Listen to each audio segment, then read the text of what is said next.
Here's something. Even with all that being said, and that is a lot. How do we get around this news announcement? Wayne County prosecutor Kim Worthy is to release a list of the untruthful cops. She did it. She already did. Okay, fine. Boom. Well, why has this not been?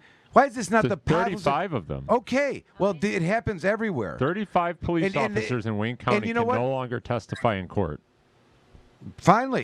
So why not last year? You think it just happened the last year? No, of course not. It goes on all over the place. There should be a list. They may get caught in line in court and go get a warrant that afternoon. But Michael, there's an election coming up. Got to look good for the voters. Got to make sure. Is that the right thing? Yeah, that's interesting. Very, very well said. You know, this is the thing. Like, there's untruthful cops. The prosecutors know about it. They're going to pick a time that's convenient for them to release them. How many times have those officers testified since they knew that they were lying and proffered tests? Even so, and why aren't they put on a list when they learn about the lie anyways? This is kind of like the whole game right here. This is like the Brady, Giglio, we're just going to prosecute you because we can and not play fair. It's really difficult for the government to convict an accused if they don't violate your constitutional rights. It's much more difficult if they honor them. But what do you think about that? This list of untruthful cops and is that just a political thing by Kim Worthy, or and if so, why now? Why not ever before? Or sometime before? Why now?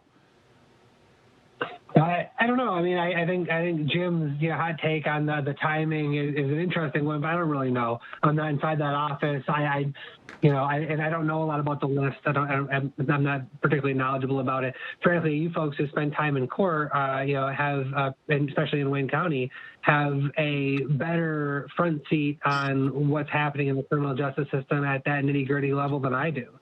And, I think that's one of the reasons why you're so passionate about these things, is because you've seen things go wrong in so many instances, and you've seen people get the short end in ways that are unjust, and it grinds you, and it spurs you on to want to change laws and have that voice get out there. So, we're trying to change laws in Lansing as well, but I think one of the most important things that people can do, and the most important things they can hear from me before I have to sign off, is that and this is an election year, and we have an opportunity to vote coming up here on August 4th, and then again in November. I think everybody should be voting for Joe Biden. I think that Trump is a monster. I think he needs to go. I think that is relevant to cannabis law reform, but I also think it's relevant to all these other issues that we're talking about in terms of criminal justice and police reform. But we also need to make sure that every one of us is asking our members of Congress where they stand, and then our prosecutors and our candidates for judge, and our candidates for everything up and down the line. What are you going to do to change these things? What's your plan? What are the things you're going to advance at your level to make a difference? Very well said. I think everyone's got to be more active and get out and